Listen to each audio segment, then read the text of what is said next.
Hello. In this video, we will explain the process of automatically depositing funds in USDT currency on the INGSM.com server. Let's get started.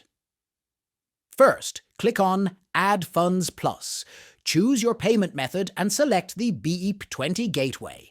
Then, specify the amount you wish to deposit on the INGSM.com server and click Next. Double-check the payment gateway you have chosen. Go to the crypto platform you use and scan the QR code. Verify the USDT address correctly.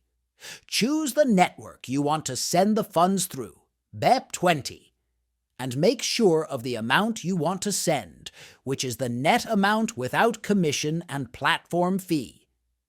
Be careful at this point not to send a different amount. Afterward, send the specified amount.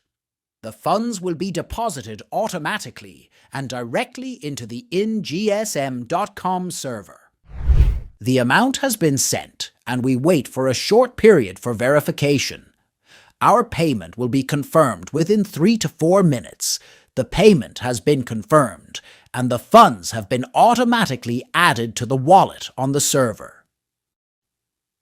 We check the transaction ID as it appears on the invoice. This concludes the explanation of the process. We hope this explanation is helpful for you. Best regards from the İNGSM team. If you encounter any problems, please contact our support team. Thank you for watching.